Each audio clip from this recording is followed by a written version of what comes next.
출애굽기 19장에 보면 천둥과 번개와 구름이 시내산 위에 빽빽히 임재하면서 음성이 들려왔습니다. 누구든지 나에게 가까이 오지 마라. 너희들이 죽을까 하노라. 그 시내산은 하나님의 성전이었습니다. 천둥과 번개와 구름은 하나님의 임재의 상징이었습니다. 그런데 그 시내산에서 계셨던 하나님이 성막이 완성되었을 때 그 구름이 성막 위에 떠올랐습니다. 시내산의 하나님이 성막 위로 이동하신 것입니다.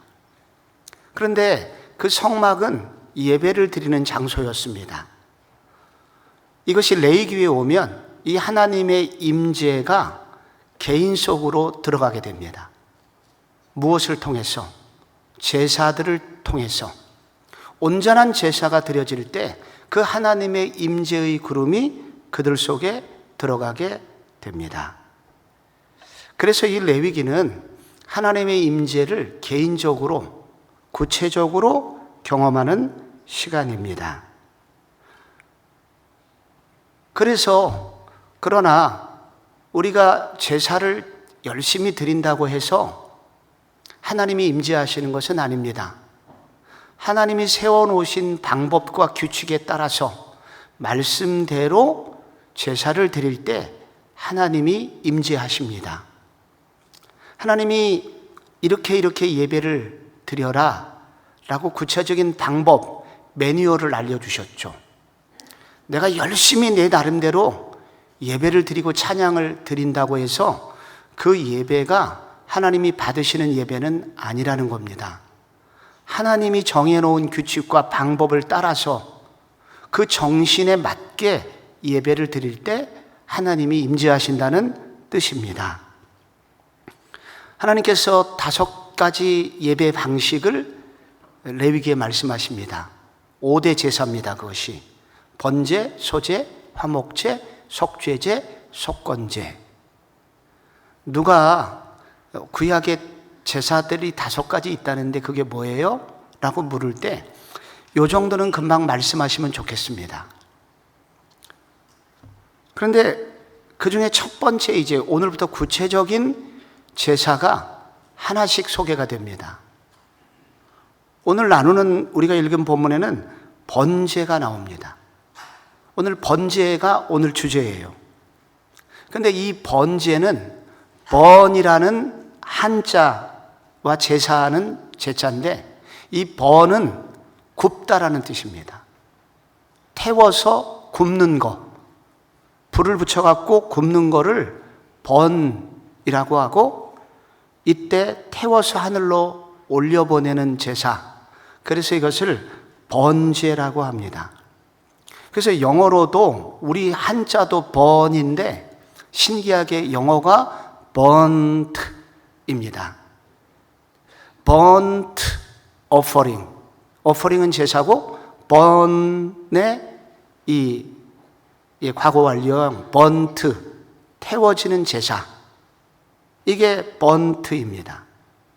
히브리어도 이게 올라라고 쓰는데 연기가 하늘로 올라가잖아요. 그래서 신기하게도 한국말로도 연기가 올라간다라는 동일한 느낌을 갖는 원어도 올라입니다. 이게 burnt offering, 올라의 제사, 이게 번제입니다. 그런데 이 제사를 어떻게 드리라고 하나님이 말씀하셨냐면, 먼저 성막문 앞에 있는 제사장에게로 예배를 드리는 사람이, 제사자가 그 짐승을 끌고 오게 됩니다. 그러면 제사를 드리는 사람이 그 동물의 몸에 안수를 하게 됩니다. 그 다음에 동물을 잡는데, 여러분 어저께 그 동물을 누가 잡는다고 그랬죠? 제사장이 잡는 게 아닙니다. 내가 잡는 것입니다. 나중에 이것이 워낙 많아지고 제도화되면서 솔로몬 시대에 가면 이게 역할이 절반씩 나뉘어지게 되지만, 이 레위기에 원래 하나님이 우리한테 요구하신 것은 제사자가 직접 잡는 겁니다. 어떻게 잡아야 되냐면 단칼에 잡아야 됩니다. 이거를 시간을 끌거나 설 잡으면 그 성막이 붕괴되는 위기도 오게 됩니다. 그리고 제사장은 그 피를 번제단 사면에 뿌리라고 하십니다. 그리고 그 제물의 가죽을 벗기고 각을 떠라 회를 뜨듯이 껍질을 벗기고 내장을 뽑아내고 그리고 다리, 이 뼈 이런 것들을 다 발라서 내장과 정강이를 깨끗하게 물로 씻고 그리고 제사장은 가죽을 제외한 모든 것들을 제단 위에 올려놓고 불을 살아라. 그때 연기가 하늘로 올라간다. 올라가면 하나님이 그 제사를 그 번제물이 흠이 없는 온전한 제물이었으면 그 제사를 하나님이 받으신다. 이것이 번제의 과정입니다. 그런데 여기서 이 4절을 읽어보시면 그는 번제물의 머리에 안수할지니 그를 위하여 기쁘게 받으심이 되어 그를 위하여 속죄가 될 것이라 라는 말씀이 나옵니다. 여기 안수가 나옵니다. 동물에게 안수를 해야 돼요. 그런데 여기서 안수라고 하는 원어는 무슨 뜻이냐면 우리가 안수 기도를 여러분이 저도 종종 하거든요. 그럼 안수하면 이렇게 머리에다가 손을 살짝 얹어 놓지 않습니까? 근데 원어의 뜻은 그런 뜻보다는 더 강력한 뜻인데 그 몸 전체를 그 동물에게 거의 기대는 행위를 안수라고 합니다. 그러니까 이 손을 얹는데 아마도 온 몸이 그 동물 속으로 들어가는 것처럼 그가 느끼도록 그러니까 동물과 나를 밀착시키는 그러한 강도로 안수를 하라는 것입니다.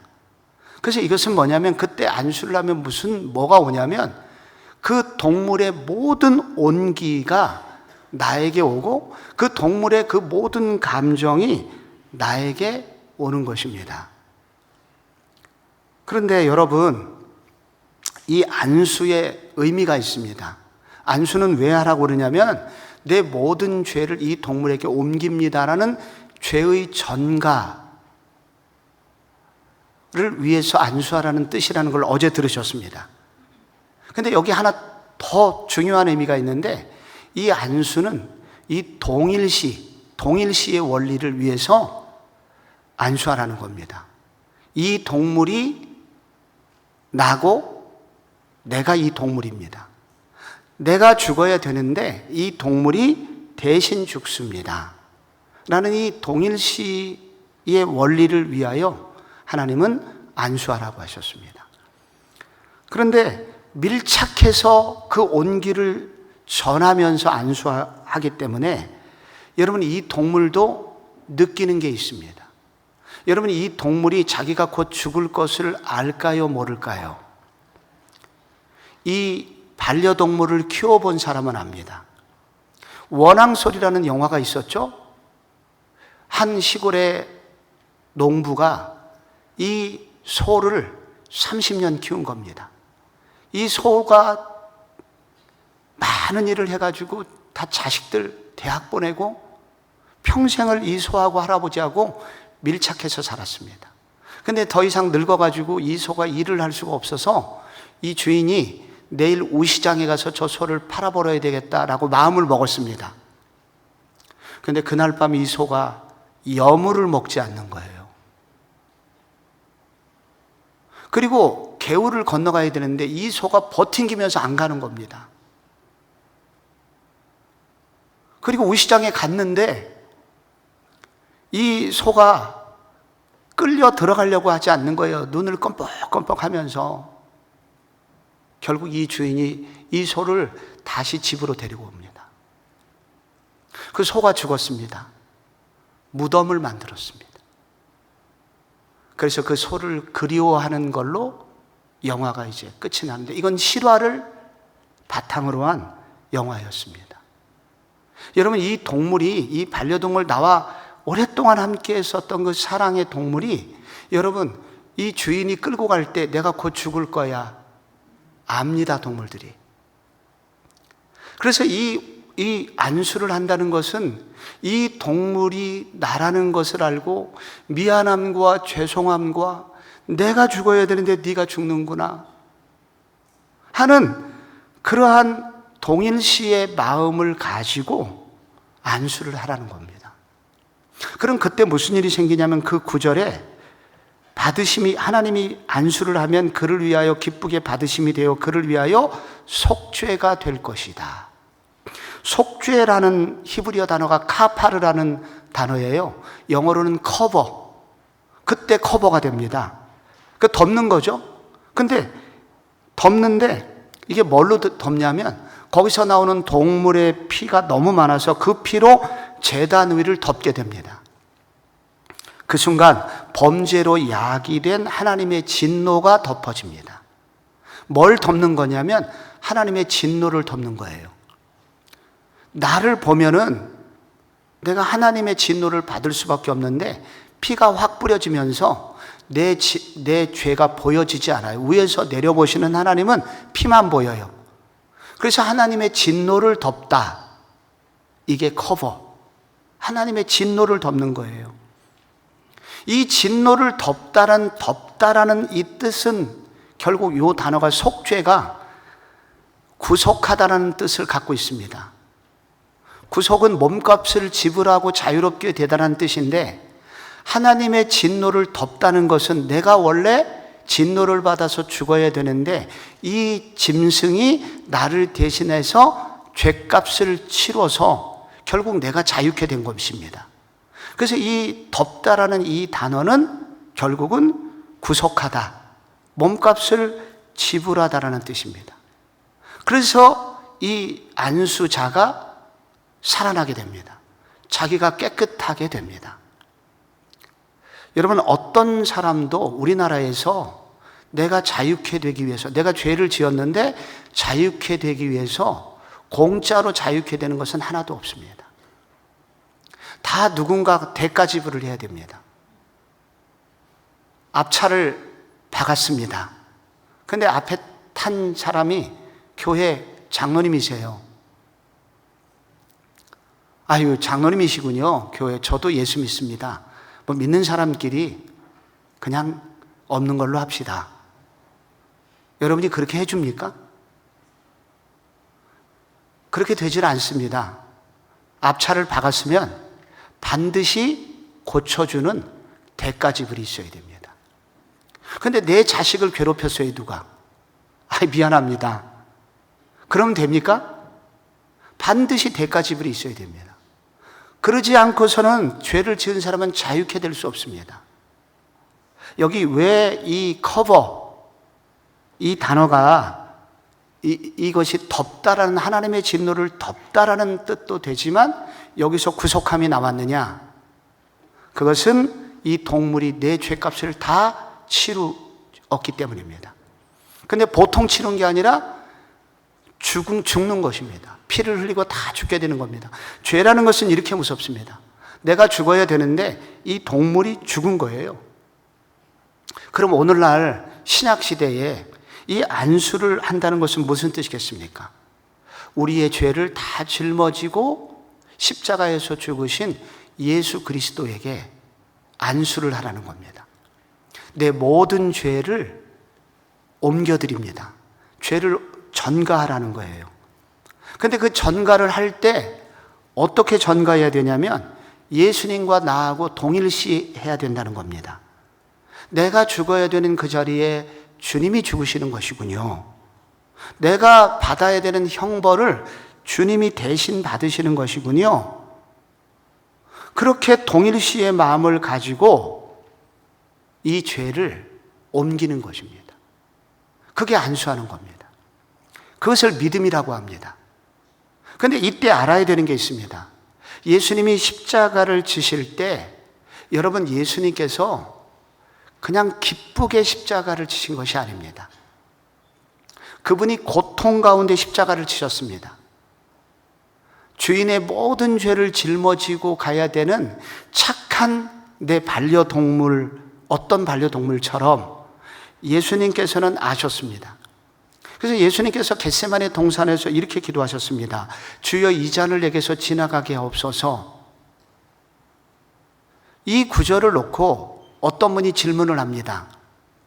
아니, 일대 교부 폴리갑도 내가 화영장 앞에서도 내가 끝까지 믿음을 배신하지 않고 차라리 나를 죽이라고 그렇게 떳떳하고 용기 있게 죽음을 당했는데, 예수님이 하나님의 아들 정도 돼갖고 죽음 앞에서 이렇게 벌벌 떠시는, 왜 예수님이 이렇게 떠시지? 이렇게 예수님도 죽음이 무거우셨다라고 그렇게 격하여 질문하시는 분들이 종종 있습니다. 근데 예수님이 두려워했던 핵심은 뭐냐면 하나님의 모든 진노의 얼굴을 보셨다는 겁니다. 여러분, 우리가 죄를 지으면 누군가 나를 향하여 분노하잖아요. 근데 모든 인류의 죄들이 모여 있습니다. 그래서 성부 하나님이 진노하시는 겁니다. 그 모든 진노의 얼굴을 예수님이 마주 대하고 있는 겁니다. 그래서 예수님이 바들바들 떱니다. 하나님의 진노가 얼마나 무서운지 예수님이 알기 때문에. 그래서 예수님께서는 그 두려움과 떨림 속에서 그를 십자가의 제물로 드리게 되고, 그가 피 흘려 다 죽으시게 됐는데, 그때 그 안수할 때 믿음으로 우리가 그 사실을 받아들이면 그때 우리가 자유케 됩니다. 동물이 다 죄값을 치르고 죽는 것처럼, 그래서 죄인이 자유케 되는 것처럼 우리 모두 다 그 믿음으로 안수할 때 그때 우리의 죄가 자유케 되고 모든 죄값을 청산된 사람으로 여겨짐으로 하나님께 받아들여짐이 됩니다. 그 믿음의 제사입니다, 그게. 그런데 그때 여러분, 성경에서 번제가 제일 먼저 나오거든요. 이 번제가 제일 먼저 나오는데 성경에서는 언제나 순서가 중요합니다. 성경에서 두 사람, 세 사람 이름 나올 때 맨 앞에 있는 사람이 제일 중요한 사람이라는 뜻입니다. 성경은 그렇게 기록되어 있습니다. 5가지 제사가 있는데 번제가 맨 처음에 나왔습니다. 이것은 하나님이 제일 기뻐하는 제사라는 뜻입니다. 번제를 드리면 하나님이 어쩔 줄 모르게 좋아하세요. 근데 이 번제를 다 드렸을 때, 이 제물이 온전하게 올라갔을 때 하늘로 그 연기가 올라간다고 그랬죠. 그때 1장 9절하고 17절에 부자는 소를 드리고, 그리고 마지막 가난한 사람은 비둘기를 드리고, 이게 드릴 때 그게 하늘로 올라가게 되면 무슨 일이 생기냐? 거기 이렇게 나옵니다. 이는 불살라 번제로 드릴지니 이는 화제라, 불로 태우는 제사라. 제사의 방법이지만 마지막 여호와께 향기로운 냄새니라. 그리고 마지막 절에도 한번 반복, 이는 화제라, 여호와께 향기로운 냄새니라. 5개 제사 중에서 여기 향기로운 냄새니라, 이게 빌립보서 4장에 나오는 향기로운 제사입니다. 번제이죠. 이 번제, 향기로운 제사, 향기는 아로마 향입니다, 영어로. 이게 하나님께 아로마 향으로 느껴진다는 것입니다. 마치 하나님이 코가 있는 것처럼 묘사되고 있습니다. 이것을 신인 동영론적인 표현이라고 합니다. 하나님은 코가 없으세요. 그런데 다 이렇게 맡고 계신다는 거예요. 우리를 알고 계신다는 거예요. 이게 제사 전문 용어입니다. 향기로운 냄새니라, 이것은 하나님이 받으셨다, 기쁘게 받으셨다라는 제사 전문 용어입니다. 5대 제사 중에서 향기로운 냄새는 번제, 소제, 화목제까지만 향기로운 냄새가 나옵니다. 속제제와 속번제는 그게 안 나와요. 그 이유를 이제 여러분이 오늘 들으시게 됩니다. 그런데 번제는 순서상 첫째요, 향기로운 냄새, 이 2가지를 다 포함하고 있습니다. 가장 하나님께 향기로운 제사입니다. 번제를 온전히 드렸을 때 하나님이 가장 향기롭게 받으신다는 거예요. 왜 번제가 가장 하나님을 기쁘시게 하는 제사냐? 그 이유가 첫 번째로 자원제이기 때문입니다. 여기 보면은 3절에 그 예물이 소의 번제이면 흠없는 수컷으로 회막문에서 여호와 앞에 기쁘게 받으시도록 드릴지니라. 여기 기쁘게라고 되어 있죠. 기쁘게 받으시도록은 뭐냐면 이게 영어 성경에는 voluntary가 되어 있습니다. voluntary. In his voluntary will. 그러니까 자발적인 의지로 하나님 앞에 드린다는 겁니다. 내가 어떤 죄 문제를 해결하기 위해서, 내가 어떤 주님께 뭘 얻어내기 위해서 딜하듯이 제사를 드리는 게 아닙니다. 이 번제는 자원에서 드리는 거예요. 억지로 의무감으로 드리는 게 아니라 하나님이 좋고 하나님께 그냥 감사해서 자발적으로 드리는 겁니다. 저도 자식을 키워요. 딸 셋이 있습니다. 여기 자녀들이고 부모님들이 계시죠. 자녀가 제일 키울 때 감동적인 것은 그 어린아이가 엄마 아빠에게 뭘 원해서가 아니라 자발적으로 선물을 사올 때, 자발적으로 사랑의 표현을 할 때 부모는 눈물을 흘리게 됩니다. 우리 교회 어느 집사님께서 환갑을 맞이하게 됐습니다. 근데 그때 군에서 제대한 지 얼마 안 되는 건강한 아들이 있었는데 이 아들이 이제 돈이 없는 거예요. 아버지 환갑이 다가오는데. 그래서 여러분 그 용인에 가면은 쿠팡 물류센터가 있는데 여기 제가 용어는 정확하지 않은데 아마 승하차 알바를 하고 있습니다. 그러니까 물건이 트레일러에서 무거운 물건이 내려오면 그거를 곧바로 트럭에 싣는 건데 그 물건의 대부분이 쌀가마니하고 물통이 몰려있는 그 물통하고 이런 무거운 것들이 집중적으로 내려오는 그 물류센터입니다. 그래서 이거를 보통 청년은 2시간, 3시간 하면 포기한답니다. 근데 그게 가장 센 알바였어요. 근데 이 청년이 이거를 일주일 이상을 버팁니다. 당시 일당 15만 원. 오래된 얘기입니다. 근데 이거를 버텨가지고 100만 원을 마련해서 환갑 때 아빠한테 드렸다고 합니다. 아버지가 울었다고 합니다. 그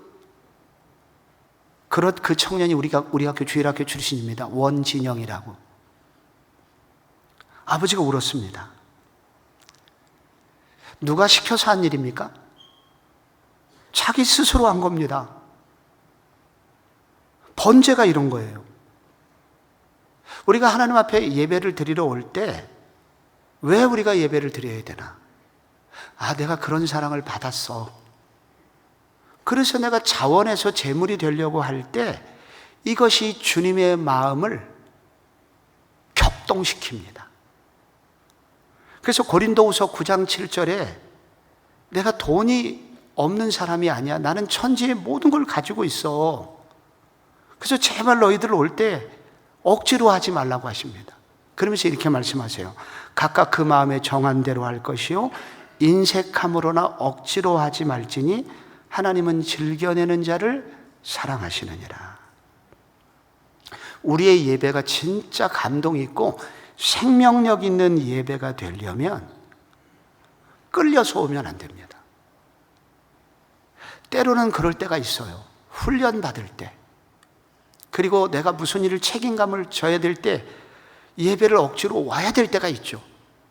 그러나 진짜 하나님을 움직이는 예배는 너무 기뻐서 예배 언제 있지?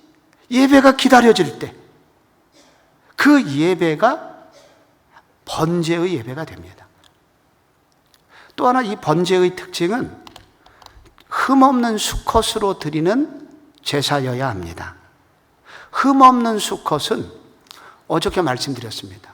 시장 가치로 보면 암컷이 더 비싸요. 근데 고대 사회에서 수컷이라는 것은 항상 대표를 말하는 겁니다. 그래서 가장 중요한 것을 말합니다. 수컷은.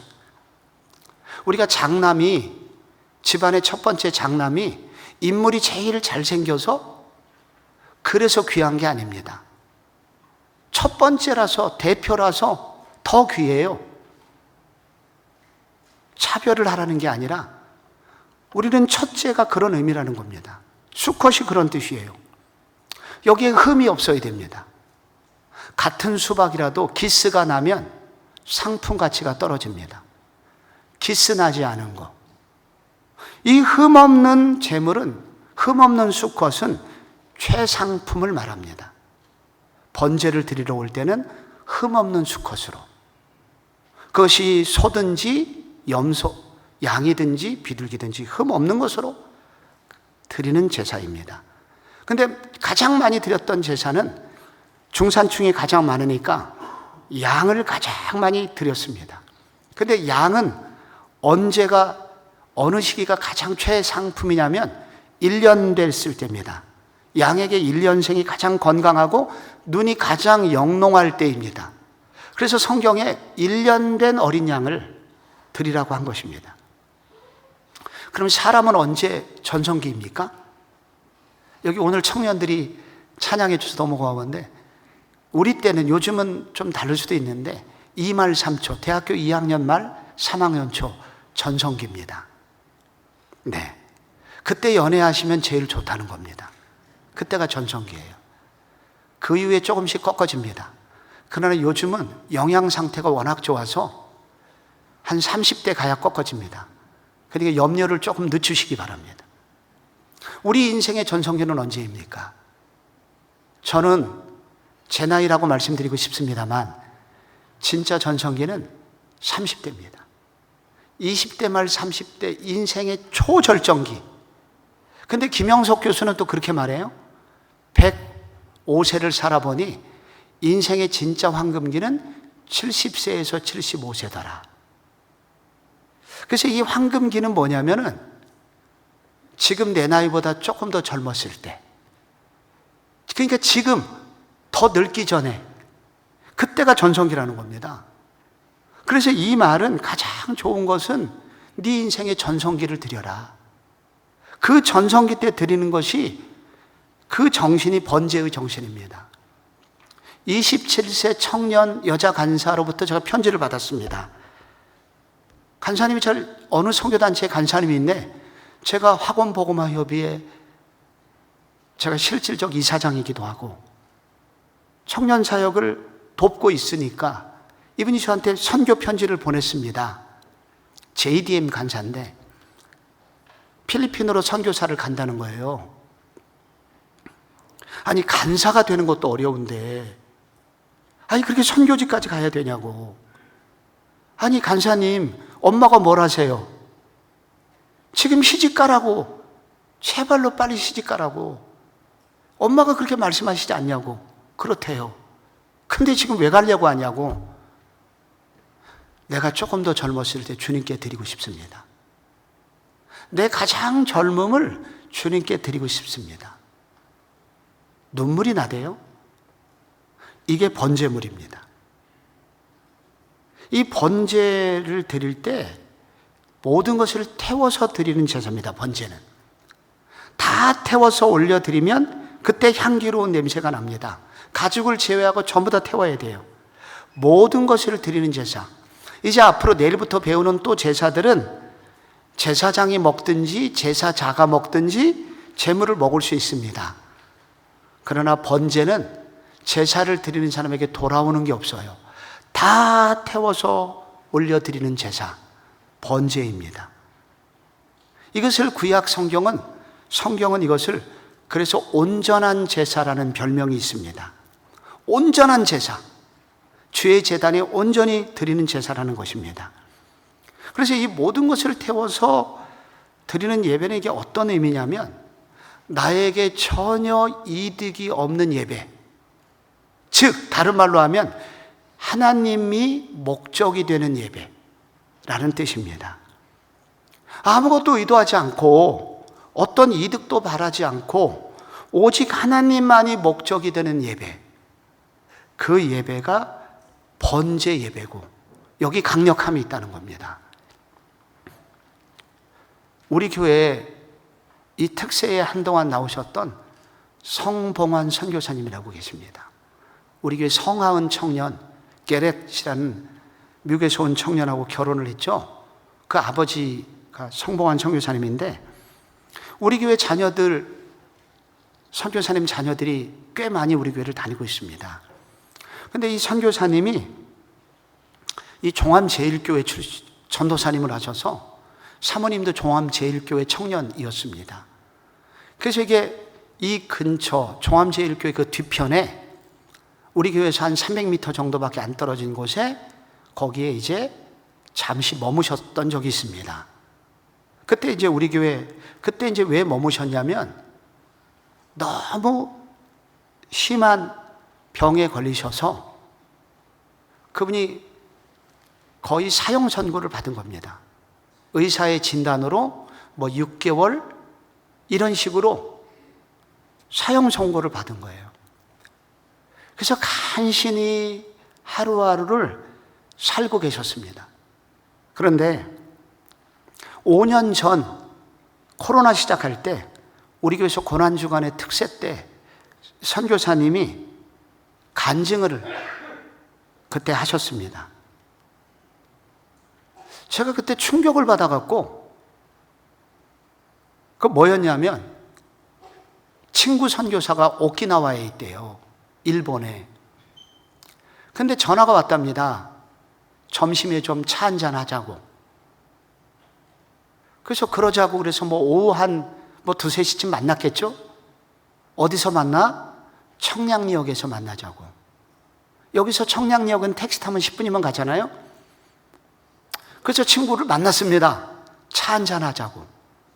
근데 차 한잔 시켜놓고 별 얘기 하지도 않고 차 한잔 마시고 헤어졌답니다. 그 또 몇 주 후에 오늘도 차 한잔 하자고. 그래서 멀뚱멀뚱 바라보고 차 한잔하고 별일 없냐고, 별일 없다고. 그리고 헤어졌답니다. 근데 이 친구가 이 청량역을 오려면 뭐 오키나와에서 배를 타고 부산항까지 와야 됩니다. 부산항에서 부산역까지 택시나 버스를 타야 되고 KTX나 열차를 타고 서울역에 와서 환승을 해서 청량역을 와야 됩니다. 그리고 걸어서 차를 대접하고 역순으로 가는 겁니다. 나중에 이 선교사님이 알게 된 거예요. 얘가 도대체 왜 왔지? 그때 이분이 감동을 받게 된 겁니다. 아무 이유가 없어요. 친구 위로하려고 그냥 넣어보려고. 내가 다른 목적이 있는 게 아니라 그냥 넣어보려고 온 거야.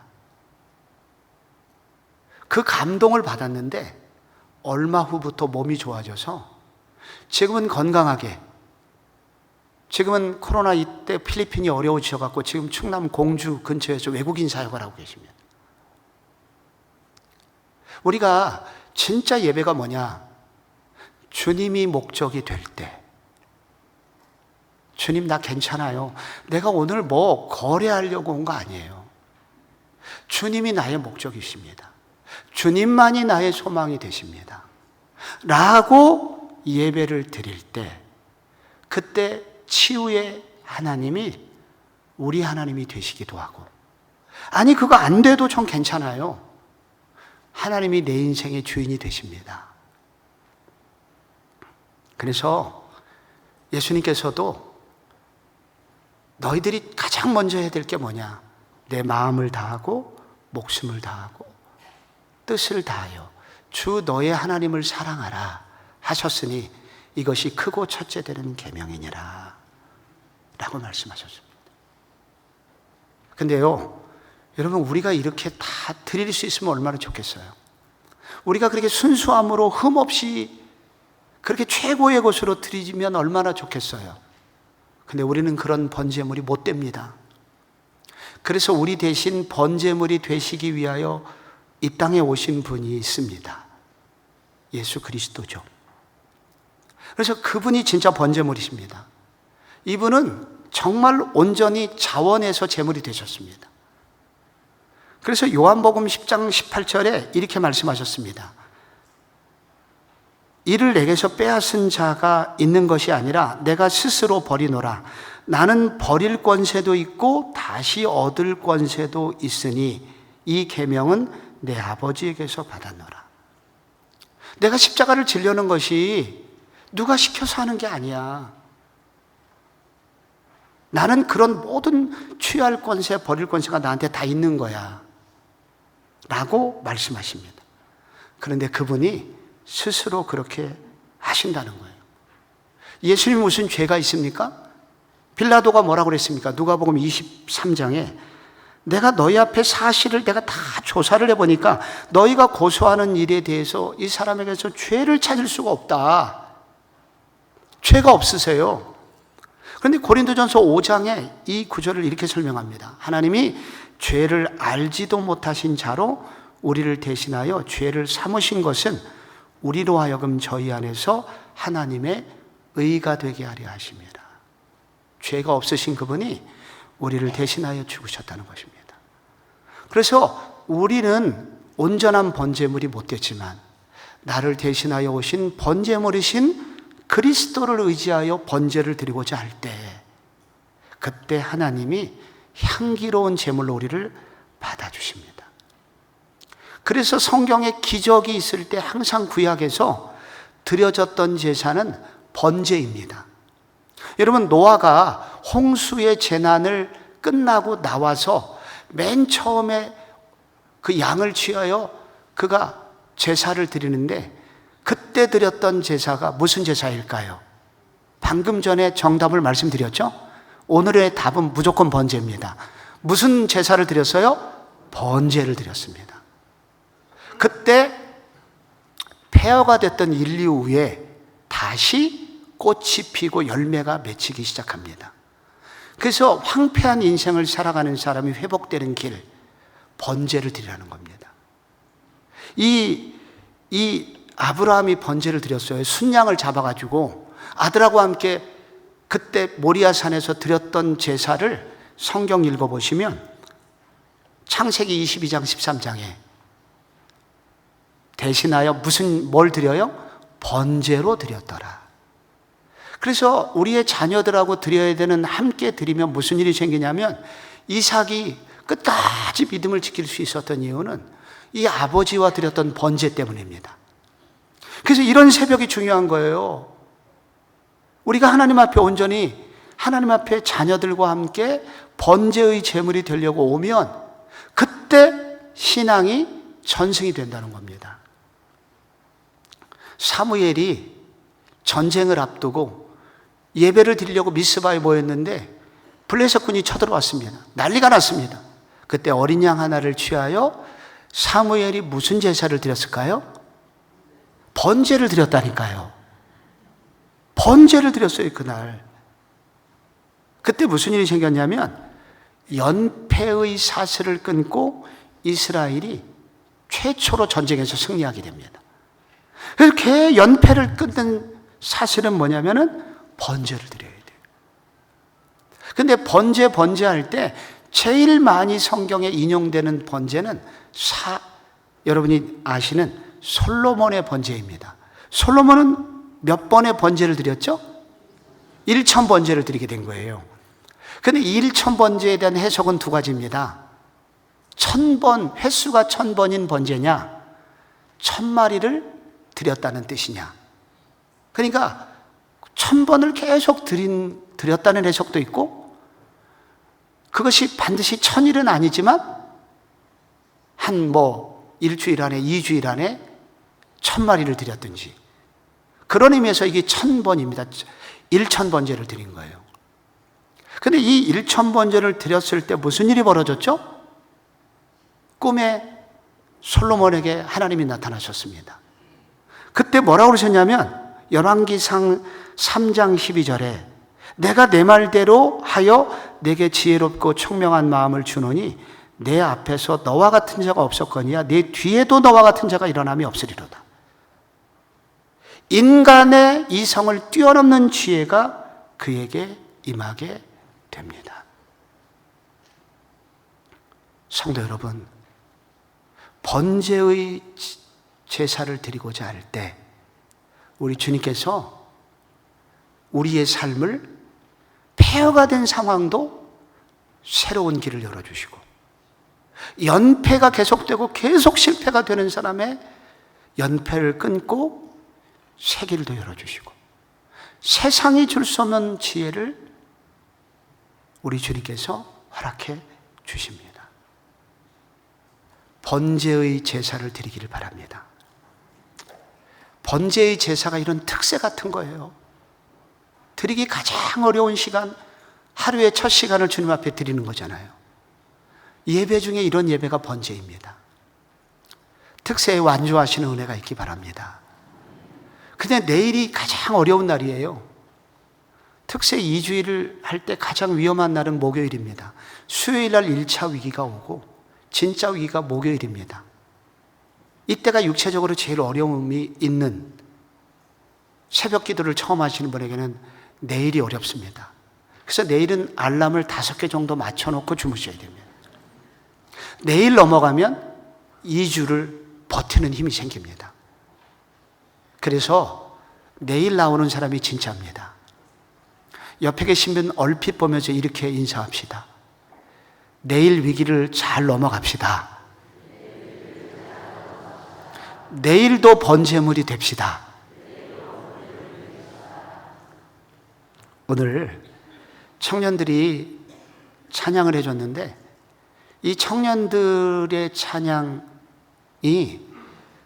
하나도 모르겠어요. 앞에서 찬양 인도하는데 쟤들이 지금 무슨 얘기를 하는 거야? 앞으로 한국교회가 하나가 되려면 언어가 소통이 돼야 됩니다. 그래서 청년들의 언어를 장년들이 알아들어야 그 교회가 하나가 되고, 청년들은 장년들의 언어를 알아들어야 하나가 됩니다. 그래서 오늘 우리에게는 언어의 통일이 필요합니다. 근데 이 언어의 통일은 우리 힘으로만 되지 않습니다. 성령이 임재하여 방언이 터지면 다 이해가 됩니다. 그래서 우리 가운데 오늘 청년들과 함께 찬양을 배우셨고, 뒷시간에 제가 청년들이 부르는 찬양을 우리 장년들하고 함께 부르려고 합니다. 그래서 오늘 온 세대가 하나가 되는 그런 예배가 됐으면 좋겠습니다.